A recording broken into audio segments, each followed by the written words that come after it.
The first signs appeared on a Tuesday morning when Madison Rodriguez noticed the unusual silence blanketing downtown Phoenix. As a former Marine turned personal trainer, she possessed an instinct for danger that had kept her alive through 2 tours overseas, and every fiber of her being screamed that something was catastrophically wrong. The usual morning rush hour traffic had vanished, replaced by abandoned vehicles scattered across the intersection like discarded toys, their doors hanging open as if their occupants had fled in sudden terror. Madison adjusted her worn baseball cap and quickened her pace toward the CrossFit gym where she worked, her athletic frame moving with practiced efficiency through the eerily quiet streets. The first scream shattered the morning stillness just as she rounded the corner, a sound so raw and primal that it made her blood freeze in her veins. Through the gym's floor-to-ceiling windows, she witnessed something that defied every rational explanation her military-trained mind could provide. A group of what appeared to be people were attacking the early morning workout class, but their movements were wrong, jerky, and unnatural, like broken marionettes controlled by a drunk puppeteer. Their skin had taken on a sickly gray pallor, and their eyes held no trace of human intelligence, only an animalistic hunger that made Madison's stomach churn with recognition and dread. Inside the gym, chaos reigned supreme as the Monday morning regulars found themselves face to face with an enemy that shouldn't exist outside of horror movies. Taylor Williams, a professional mixed martial arts fighter known for her lightning-fast kicks and unbreakable fighting spirit, had been warming up on the heavy bag when the first of the infected burst through the entrance. Her years of training kicked in immediately, muscle memory overriding the shock as she delivered a devastating roundhouse kick that sent the attacker sprawling across the rubber flooring. But the thing that had once been human simply got back up, black blood oozing from its shattered jaw, and continued its relentless advance with arms outstretched and fingers grasping hungrily at the air. "What the hell is happening?" shouted Brooklyn Martinez, a former Olympic wrestler whose powerful frame had dominated competition mats across the country. She grabbed a 40-pound dumbbell and brought it down with crushing force on another attacker's skull, the sickening crack echoing through the gym, but even this devastating blow only momentarily slowed the creature's advance. The situation deteriorated rapidly as more of the infected poured through the shattered front entrance, their numbers seeming to multiply with each passing second. Alexis Thompson, a Navy SEAL veteran whose compact frame concealed muscles like steel cables, quickly assessed their tactical situation and realized they were being overwhelmed by sheer numbers. "We need to get to higher ground and regroup," she barked over the growing cacophony of guttural moans and desperate screams. Her combat experience had taught her that panic was the enemy of survival, and she began coordinating the other women with the calm efficiency of someone accustomed to life-or-death situations. Jasmine Carter, whose background in gymnastics had given her incredible agility and spatial awareness, vaulted over the reception desk and began herding the surviving gym members toward the emergency stairwell that led to the building's second floor. Her movements were fluid and graceful even in the midst of chaos, years of balance beam training allowing her to navigate the obstacle course of overturned equipment and scattered weights with dancer-like precision. Madison finally broke through the gym's rear entrance, her lock-picking skills from her military days proving invaluable as she bypassed the electronic security system that had failed along with everything else. The scene that greeted her inside was like something torn from humanity's darkest nightmares, but her training had prepared her for the unthinkable, and she immediately began calculating angles of attack and escape routes with the cold precision of a professional soldier. The infected moved with a disturbing single-mindedness, their attention focused entirely on the living humans who represented their next meal, but Madison noticed they seemed to respond primarily to movement and sound rather than visual cues. This observation would prove crucial as she began formulating a plan to extract the survivors and establish a defensible position somewhere away from the urban chaos that was rapidly consuming the city. As the morning sun climbed higher in the desert sky, casting long shadows through the gym's broken windows, these 5 remarkable women found themselves thrust into a reality where their individual skills in combat, athletics, and military strategy would determine not just their own survival, but potentially the fate of anyone else who had managed to escape the initial wave of infection. The zombie apocalypse had begun not with grand announcements or government warnings, but with the simple horror of ordinary people transforming into something monstrous and hungry, and now Madison, Taylor, Brooklyn, Alexis, and Jasmine would discover that their years of physical training and mental conditioning had been preparing them for a battle unlike anything humanity had ever faced. The real fight was just beginning, and none of them could have imagined that their morning workout would become the first engagement in a war for the very survival of the human race. The second floor of the fitness complex provided only temporary refuge as the moans of the infected echoed from below, their numbers growing with each passing minute like a grotesque snowball effect that threatened to consume the entire building.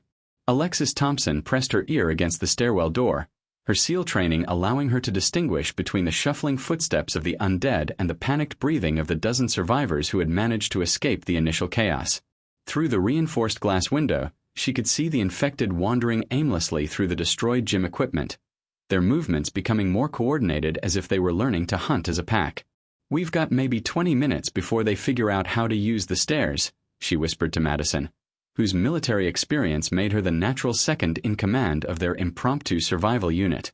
The building's layout worked in their favor temporarily, with the narrow stairwell creating a natural choke point, but Alexis knew from her combat experience that defensive positions were only as good as the ammunition and manpower available to hold them. Brooklyn Martinez had taken charge of organizing the terrified civilians, her wrestling background giving her a natural authority that helped calm the panic threatening to tear their group apart from within.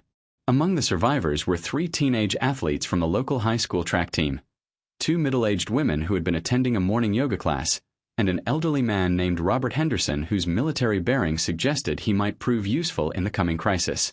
"Listen carefully," Brooklyn addressed the group in low, measured tones that carried the confidence of someone accustomed to high-pressure situations. "We're going to get through this, but everyone needs to follow instructions exactly as given. No questions, no hesitation." Her approach was firm but compassionate, understanding that maintaining group cohesion would be essential for their collective survival as the situation continued to deteriorate around them.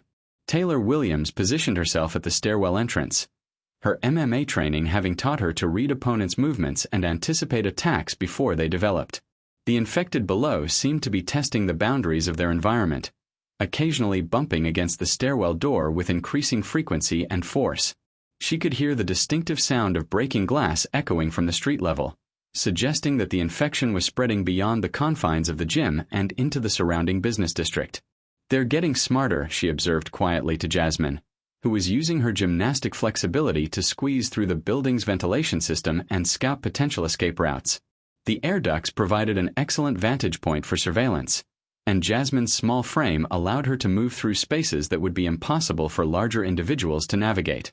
From her position in the ceiling, Jasmine Carter could see the true scope of the disaster unfolding across Phoenix. The streets that had been empty an hour earlier were now filled with the infected, their gray forms shambling between abandoned vehicles and overturned shopping carts with the relentless determination of an unstoppable tide. Emergency sirens wailed in the distance, but their frequency was decreasing with alarming rapidity, suggesting that even the first responders were being overwhelmed by the sheer scale of the outbreak. Through a skylight, she could see smoke rising from several points across the city, black pillars that marked the locations where desperate people had tried to use fire as a weapon against their attackers, often with catastrophic results that only added to the chaos and destruction.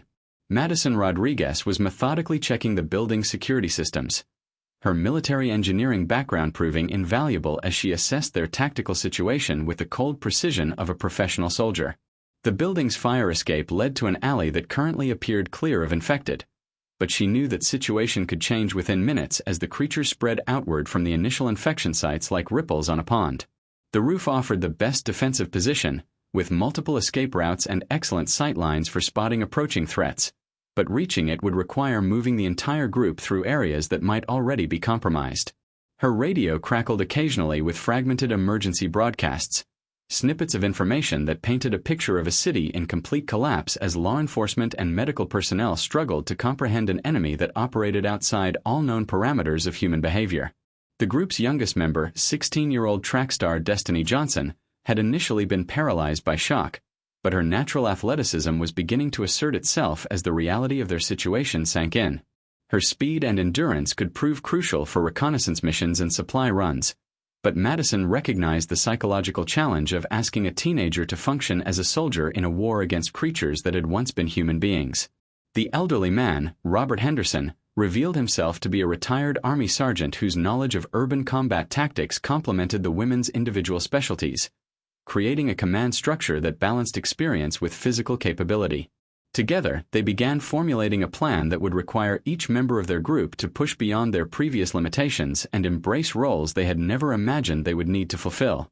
As the sun reached its zenith, casting harsh shadows through the broken windows of their temporary fortress, the 5 women realized that their morning had transformed them from athletes and fitness enthusiasts into the frontline soldiers of humanity's desperate struggle for survival, and the true test of their abilities was only beginning to unfold. The first test of their hastily formed alliance came when the stairwell door began to buckle under the increasing pressure of dozens of infected bodies pressing against it from below. The sound of splintering would echo through their makeshift command center as Taylor Williams braced her muscular frame against the door, her feet planted firmly against the concrete floor while sweat beaded on her forehead from the constant strain. "This door won't hold much longer," she grunted through clenched teeth, feeling the relentless push of bodies that felt no pain and knew no fatigue. Madison Rodriguez quickly assessed their dwindling options, her military training automatically shifting into crisis management mode as she calculated the time needed to evacuate their group versus the structural integrity of their current position. The infected had somehow managed to organize themselves into a more effective assault force, their individual weakness becoming collective strength as they pressed forward with the mindless determination of a natural disaster. Alexis Thompson had finished her reconnaissance of the building's upper levels and returned with mixed news that would force them to make an immediate decision about their next move. "The roof access is clear, but there's a gap between this building and the next one that's about 12 feet across," she reported in the calm, measured tones of someone accustomed to delivering tactical assessments under pressure. "Most of us can make that jump, but we'll need to rig something for the civilians who don't have the athletic background." Her SEAL training had taught her to always have multiple contingency plans, and she had already identified several potential solutions using the gym equipment and maintenance supplies scattered throughout the building. The elderly Robert Henderson surprised everyone by volunteering to test the route first, his military experience making him understand that sometimes the oldest soldier had to take the greatest risks to ensure the survival of the younger ones. Brooklyn Martinez had discovered something troubling during her exploration of the building's lower levels through the ventilation system. "They're not just randomly wandering anymore," she reported with visible concern creasing her features. "I watched them for 20 minutes, and they're actually working together to solve problems, like figuring out how to move obstacles and coordinate their attacks." This intelligence fundamentally changed their understanding of the threat they were facing, transforming the infected from mindless zombies into a collective organism that could learn and adapt to overcome defensive measures. Her wrestling background had taught her to study opponents for weaknesses and patterns, and what she observed suggested that their window of opportunity for escape was closing rapidly as the infected developed more sophisticated hunting strategies. Jasmine Carter's gymnastic flexibility had allowed her to access the building's electrical systems, and she managed to temporarily restore power to the emergency lighting system, giving them a crucial advantage in navigating the darkened corridors and stairwells. Her small frame and acrobatic skills made her the ideal scout for dangerous areas, but the psychological toll of repeatedly witnessing the horrific transformation of ordinary people into monsters was beginning to show in the tightness around her eyes and the slight tremor in her hands. "The main electrical panel is on the ground floor," she reported breathlessly after returning from another reconnaissance mission. "If we can reach it and shut down all the lights in the building, we might be able to move through the darkness while they're disoriented." Her plan was risky but innovative, requiring precise timing and absolute coordination from every member of their group. The teenage track star Destiny Johnson had been quietly observing the infected through the windows, her young mind processing the horror with a clarity that surprised the adults around her. "They move differently in groups than they do alone," she observed with the analytical mind of a natural athlete accustomed to studying movement patterns and biomechanics. "When they're by themselves, they shamble and stumble, but when they're in a pack, they move more like a coordinated team." Her insight proved crucial in understanding that the infected retained some vestige of pack behavior, possibly making them more predictable in certain tactical situations. Robert Henderson nodded approvingly at her observation, recognizing the value of fresh perspectives in combat situations where conventional wisdom might not apply. As afternoon shadows lengthened across the city, the sound of helicopters could be heard in the distance, their rhythmic beating offering the first hope of outside assistance since the crisis began. Madison Rodriguez managed to establish brief radio contact with what appeared to be a military evacuation team, but the transmission was filled with static and broke up before she could provide their exact location. The partial communication revealed that Phoenix was under complete quarantine, with military forces establishing a perimeter around the entire metropolitan area to prevent the infection from spreading to other cities. This news brought both relief and terror, as it confirmed that help was available but also suggested that anyone trapped inside the quarantine zone might be considered expendable in the larger battle to save the rest of humanity. The improvised team realized that their survival depended not just on escaping their immediate predicament, but on reaching the evacuation zones before the military cordon became impermeable. Brooklyn Martinez began organizing their limited supplies and weapons, including improvised clubs made from dumbbells and broken furniture, while Alexis Thompson sketched tactical maps of their planned route to the roof using her knowledge of urban warfare principles. The infected below had finally managed to splinter the stairwell door, and the sound of shuffling feet on concrete steps announced that their time for planning had run out. Taylor Williams took her position at the top of the stairs, her MMA training preparing her for close-quarters combat against opponents that felt no pain and feared no injury, while the others began implementing their desperate escape plan that would require every ounce of their combined athletic ability and military training to succeed. The first infected creature appeared at the top of the stairwell just as Taylor Williams delivered a devastating uppercut that snapped its head back with sickening force, but the thing that had once been human simply absorbed the blow and continued its relentless advance with arms outstretched and blackened fingernails clawing at the air. Behind it, a growing mass of gray-skinned bodies pressed forward through the narrow opening, their collective moans creating a sound like wind through a graveyard that chilled everyone to the bone. Madison Rodriguez shouted commands over the rising cacophony, her military training taking control as she directed the civilian survivors toward the roof access ladder while Alexis Thompson provided covering fire with a nail gun she had commandeered from the building's maintenance room. The compressed air weapon proved surprisingly effective at close range, driving steel projectiles deep into the infected skulls and temporarily disrupting their motor functions, though it failed to stop them permanently. Brooklyn Martinez had positioned herself at the ladder's base, using her powerful wrestler's frame to boost the less athletic members of their group up toward the roof access while simultaneously fending off any infected that managed to slip past Taylor's defensive position. Her years of grappling experience served her well in close combat, allowing her to use leverage and momentum to throw the creatures down the stairwell where they crashed into their advancing companions with bone-crushing impact.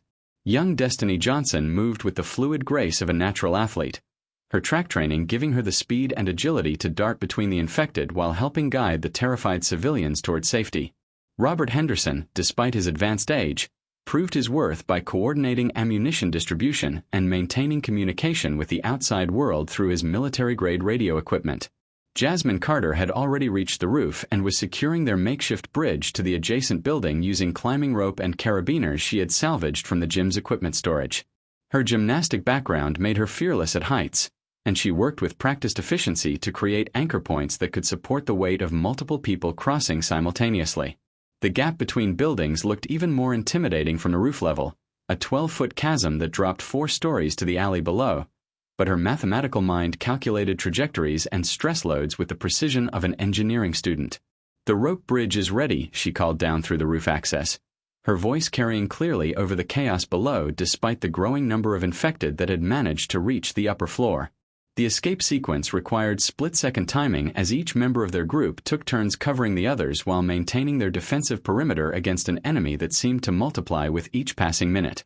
Taylor Williams found herself facing increasingly aggressive infected that appeared to be learning from her fighting techniques, their attacks becoming more coordinated as they began to anticipate her movements and counter her strikes. Her mixed martial arts training had never prepared her for opponents who felt no pain and possessed inhuman strength, forcing her to adapt her techniques on the fly while conserving energy for the long battle ahead.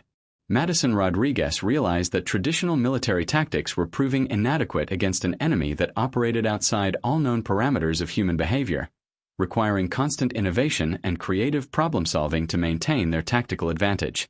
The first civilian to attempt the rope bridge crossing was one of the yoga class participants, a middle-aged woman named Patricia Webb whose fear of heights was overcome by her greater terror of the creatures below. Alexis Thompson talked her across with calm, encouraging words while simultaneously monitoring the infected's progress up the stairwell through her peripheral vision.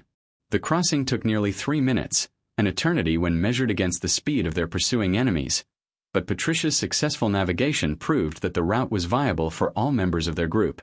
Brooklyn Martinez followed immediately afterward, her upper body strength allowing her to traverse the gap hand over hand with impressive speed while carrying additional supplies in a makeshift backpack. Robert Henderson surprised everyone by revealing a cache of emergency supplies he had stored in his vehicle, including military-grade communication equipment and basic medical supplies that would prove invaluable in the hours ahead. His radio crackled with increasing frequency as military forces attempted to establish coordination with survivor groups throughout the quarantine zone, though many of the transmissions ended abruptly in static and screaming that suggested other rescue attempts were meeting with limited success. "Evacuation Zone Alpha is compromised," he reported grimly after monitoring several emergency frequencies. "But there's still hope at the downtown stadium if we can reach it before nightfall." The stadium was located nearly 6 miles away through urban terrain that was rapidly filling with infected, but it represented their best chance of reaching safety before the military cordon became completely sealed. As the afternoon sun began its descent toward the western horizon, casting long shadows across the city's increasingly chaotic landscape, the group realized that their successful escape from the fitness complex was merely the first challenge in what would become a running battle across Phoenix. The infected below had discovered their escape route and were attempting to follow, their collective intelligence apparently developing new problem-solving capabilities with disturbing speed. Jasmine Carter watched through binoculars as more infected emerged from buildings throughout the downtown area, their numbers suggesting that the infection had spread far beyond the initial outbreak zone and was now affecting a significant portion of the city's population. The rooftop provided an excellent vantage point for observing the full scope of the disaster unfolding below them, but it also revealed the magnitude of the challenge they faced in reaching the evacuation zone alive. Military helicopters continued to circle the area, but their flights were becoming less frequent as ground conditions deteriorated and landing zones became increasingly compromised by infected swarms that seemed drawn to the sound of aircraft engines.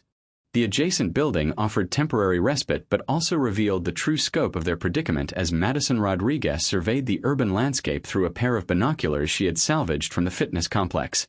The infection had spread with terrifying efficiency throughout the downtown corridor, transforming busy streets into rivers of shambling gray figures that moved with increasing coordination and purpose. From their elevated position, she could observe infected groups splitting into smaller hunting parties that seemed to be systematically searching buildings for survivors, their behavior suggesting a level of tactical thinking that challenged everything she thought she knew about zombie outbreaks from military training scenarios. "They're organized," she reported to the others with growing concern, watching as one group of infected used abandoned vehicles to create crude barricades while another group positioned themselves to ambush any survivors who might attempt to flee through the alleyways. Alexis Thompson had been studying detailed city maps that Robert Henderson carried in his emergency kit, plotting potential routes to the stadium evacuation zone while calculating the time required for each segment of their journey. Her SEAL training emphasized the importance of intelligence gathering and route planning, but every potential path to their destination led through areas that were becoming increasingly saturated with infected populations. "We've got 3 viable options," she explained while spreading the map across a concrete ledge, her finger tracing possible routes through the urban maze. "The direct route through downtown is fastest but takes us right through the heaviest concentrations of infected. The residential route to the east adds 2 hours but might offer more hiding places, and the industrial corridor to the west has fewer buildings but less cover if we're spotted." Each option carried significant risks that would test their group's cohesion and individual capabilities to their absolute limits. Taylor Williams had been monitoring the infected's behavior from multiple vantage points around the building, her fighter's instincts picking up subtle changes in their movement patterns that suggested rapid evolutionary adaptation to their new environment. "They're learning faster than anything I've ever seen," she observed while watching a group of infected work together to push a delivery truck against a building wall, apparently attempting to reach survivors on an upper floor. Her mixed martial arts background had taught her to study opponents for weaknesses and exploit their behavioral patterns, but these creatures seemed to be developing new strategies with each passing hour, making them increasingly dangerous as hunting adversaries.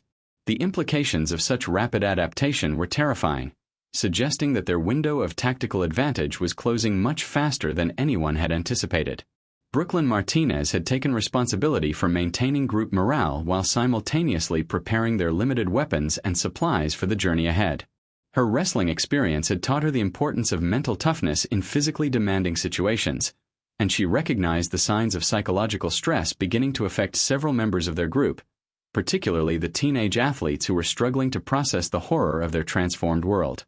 "We're going to make it to that stadium," she told them with firm conviction, her confident demeanor helping to counteract the growing fear that threatened to paralyze their decision-making capabilities. She had fashioned crude but effective weapons from gym equipment and building materials, creating spiked clubs and reinforced shields that would give them fighting chances in close combat situations. Jasmine Carter's reconnaissance through the building's ventilation system had revealed both opportunities and new dangers that would affect their escape strategy. The building's parking garage provided access to several vehicles that appeared to be in working condition, but reaching them would require descending through areas that might already be compromised by infected infiltrators who had learned to enter buildings through basement access points. Her gymnastic training allowed her to move silently through spaces where others would make noise that could attract unwanted attention, making her invaluable for scouting dangerous areas before committing the entire group to potentially fatal courses of action. "There's a service tunnel that connects this building's basement to the parking structure next door," she reported after completing her survey. "But I can hear movement down there that doesn't sound human."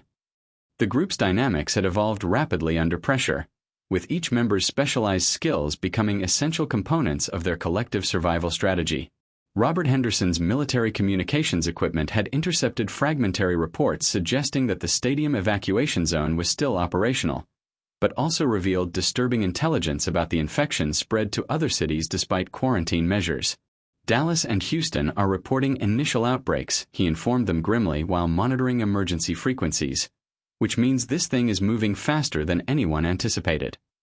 The implications were staggering, suggesting that their local survival struggle was part of a much larger catastrophe that could threaten civilization itself. Young Destiny Johnson had been quietly processing the tactical information while using her natural athleticism to test potential escape routes within their current building.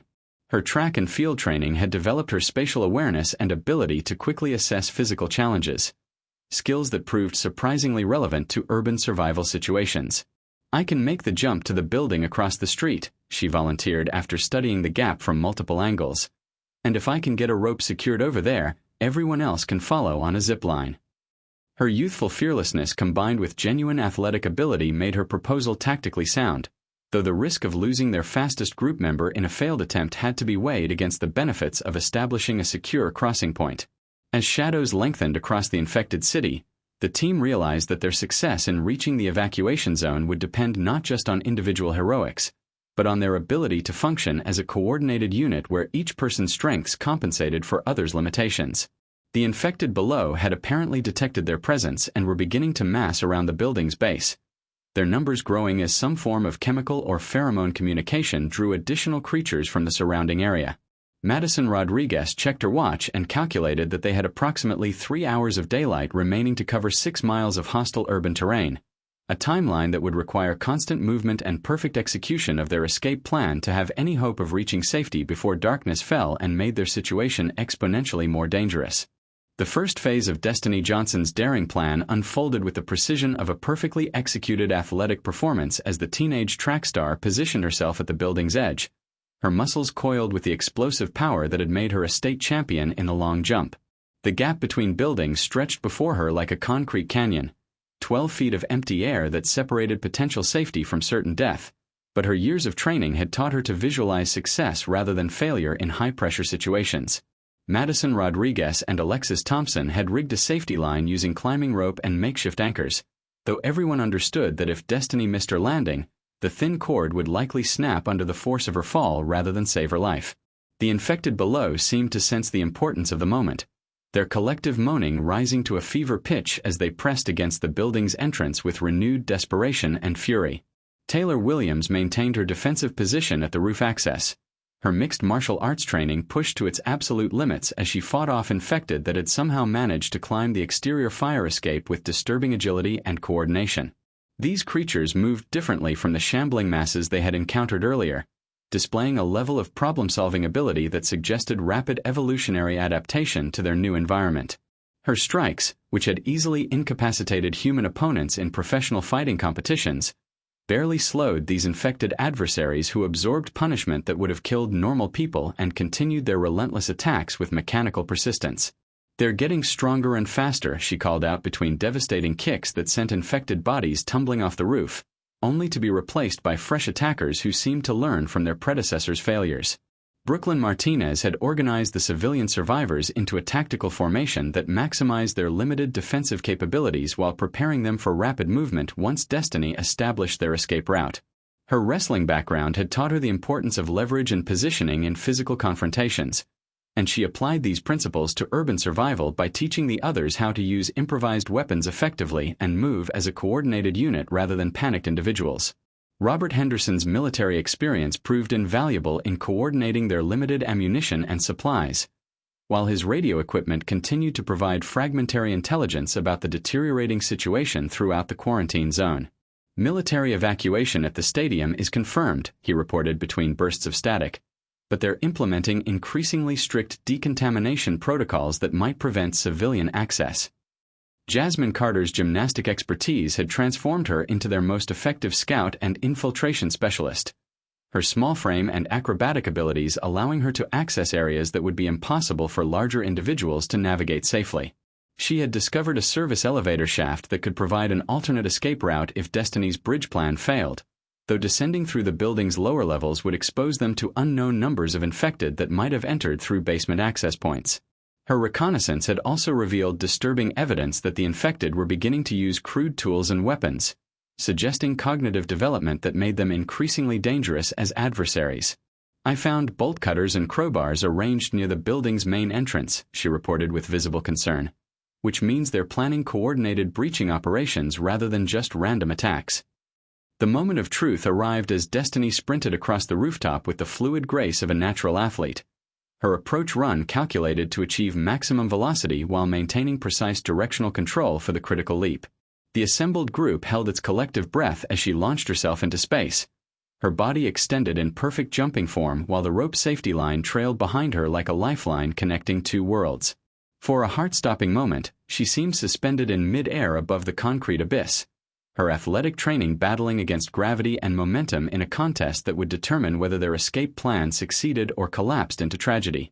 Her landing on the adjacent roof was anything but graceful, a controlled crash that left her rolling across gravel and concrete, but she immediately sprang to her feet with a triumphant gesture that sent waves of relief through the watching survivors. Within minutes, Destiny had secured multiple anchor points for their improvised zipline system, her knowledge of physics and engineering from advanced placement courses proving surprisingly relevant to tactical rope work under combat conditions. The crossing system she established could transport one person at a time across the gap, but it would require absolute trust in equipment that had been assembled from salvaged materials under extreme pressure. Madison Rodriguez went first, her military training making her comfortable with high-risk technical operations, and her successful crossing validated the system's basic integrity while demonstrating proper technique for the less experienced members of their group. Alexis Thompson followed immediately, her SEAL background making the aerial traverse seem routine despite the life-threatening consequences of equipment failure. The civilian survivors required more encouragement and assistance, but Brooklyn Martinez's patient coaching and Robert Henderson's calm military bearing helped them overcome their natural fear of heights and commit to the crossing procedure. Patricia Webb, the yoga instructor who had been among the first to escape the fitness complex, surprised everyone with her determination and grace under pressure, completing her transit with minimal assistance despite visible terror. The teenage athletes from the track team followed in rapid succession, their natural competitiveness overcoming fear as they challenged each other to make faster crossings while maintaining safety protocols.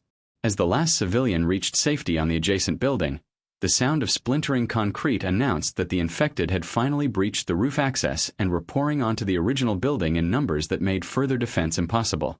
Taylor Williams made her crossing under fire, infected projectiles and debris raining around her as she zipped across the gap with weapons still strapped to her back. The rope line sagged dangerously under her weight combined with the impact stress from near misses, but the anchoring system held long enough for her to reach safety before the pursuing infected could organize an effective response to prevent their escape. The afternoon sun was beginning its descent toward the western horizon, casting long shadows across the urban landscape that would soon provide concealment for their movement but also hide the infected hunting parties that seemed to be growing more numerous and sophisticated with each passing hour. The second building provided a strategic advantage with its industrial rooftop equipment that could be converted into defensive positions, but Madison Rodriguez knew their respite would be temporary as she watched infected swarms converging on their previous location with the methodical precision of a military operation. Through her binoculars, she observed something that made her blood run cold. The infected were using coordinated hand signals to direct their search patterns, their primitive communication system suggesting intelligence far beyond anything reported in initial outbreak assessments. "We're not dealing with mindless zombies anymore," she announced grimly to the assembled group, her military training recognizing tactical behavior when she saw it. The implications were staggering because if these creatures could learn and adapt at this rate, traditional containment strategies would prove completely inadequate against an enemy that evolved faster than countermeasures could be developed. Alexis Thompson had been monitoring military radio frequencies and intercepted increasingly desperate communications from other survivor groups scattered throughout the quarantine zone. "Multiple evacuation points have been overrun," she reported while adjusting the radio's frequency to cut through the growing static interference, "but the stadium perimeter is still holding with heavy military support." Her SEAL training had taught her to analyze intelligence reports for tactical significance, and the pattern emerging from these fragmented communications suggested that the infected were specifically targeting evacuation sites with coordinated attacks that overwhelmed defensive positions through sheer numbers and strategic planning. The radio crackled with a transmission from what appeared to be a military helicopter pilot reporting that infected groups were using vehicles as cover while advancing on defensive positions, behavior that indicated sophisticated understanding of modern warfare tactics. Taylor Williams had discovered that the building's maintenance areas contained industrial tools and equipment that could be fashioned into more effective weapons than the improvised clubs they had been using. Her fighter's mentality drove her to constantly seek advantages over opponents, and she began modifying pneumatic tools and cutting equipment into weapons that could inflict the kind of devastating damage necessary to permanently stop infected attackers. "These nail guns can penetrate skull bone at close range," she explained while testing the modified tools, "but we'll need to get within arm's reach to use them effectively." Her mixed martial arts background had taught her the importance of controlling distance and timing in combat situations, skills that would prove crucial when fighting enemies that felt no pain and possessed inhuman strength and persistence. Brooklyn Martinez had taken charge of route planning for the next phase of their journey, using her analytical mind to study street layouts and identify potential choke points where infected swarms could trap their group in kill zones. Her wrestling experience had developed her ability to think several moves ahead while maintaining awareness of positioning and leverage, mental skills that translated surprisingly well to urban survival tactics. "The direct route to the stadium takes us through 3 major intersections where we could be surrounded," she explained while sketching alternate paths on Robert Henderson's tactical maps. "But the longer route through the warehouse district offers more cover and fewer potential ambush sites." Her plan required them to descend to street level and navigate nearly 4 miles of hostile urban terrain while avoiding detection by increasingly intelligent infected hunting parties. Jasmine Carter's reconnaissance of the building's lower levels had revealed both opportunities and new dangers that would affect their escape timeline and tactical options. The building connected to an underground parking garage that provided access to several functional vehicles, but her scouting mission had also discovered evidence that infected were using the tunnel systems to move between buildings without being detected by survivors or military surveillance. "They've figured out how to use the storm drains and utility tunnels," she reported breathlessly after completing her survey, "which means they can appear anywhere without warning and our escape routes might already be compromised." Her gymnastic training had allowed her to move silently through areas where others would have made noise that attracted unwanted attention, but even her stealth skills were being tested by enemies that seemed to be developing enhanced sensory capabilities. The group's youngest member, Destiny Johnson, had been analyzing the infected's behavioral patterns from their elevated position and made observations that challenged everyone's assumptions about their adversary's capabilities and limitations. "They're not just hunting randomly," she pointed out while tracking movement patterns through the streets below. "They're herding survivors toward specific locations where larger groups are waiting to attack." Her track athlete's understanding of pacing and strategy allowed her to recognize tactical patterns that others might miss, and her insight suggested that the infected were implementing coordinated hunting strategies that required significant cognitive planning and communication abilities. Robert Henderson nodded approvingly at her analysis, his military experience confirming that they were facing an enemy that possessed genuine tactical intelligence rather than mere aggressive instinct.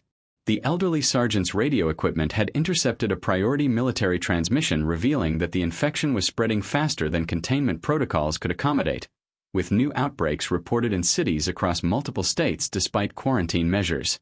"Command is implementing Directive 7, he reported with visible concern, his weathered face reflecting the gravity of military terminology that civilian members of their group didn't fully understand.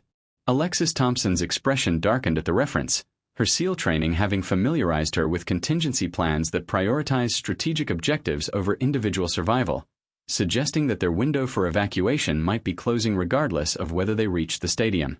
The transmission also revealed that infected populations were displaying unprecedented learning curves, with some groups demonstrating problem-solving abilities that rivaled trained military units in tactical situations. As afternoon shadows lengthened across the city's increasingly chaotic landscape, the team realized that their journey to the stadium would require them to traverse an urban environment where traditional rules of engagement no longer applied and their enemies possessed capabilities that defied conventional understanding of zombie behavior. The infected below had apparently detected their presence in the new building and were beginning to mass around its perimeter, their numbers suggesting that word of the survivors' location was spreading through some form of communication network that operated faster than human movement. Madison Rodriguez calculated that they had less than 2 hours of daylight remaining to cover the remaining distance to the evacuation zone, a timeline that would require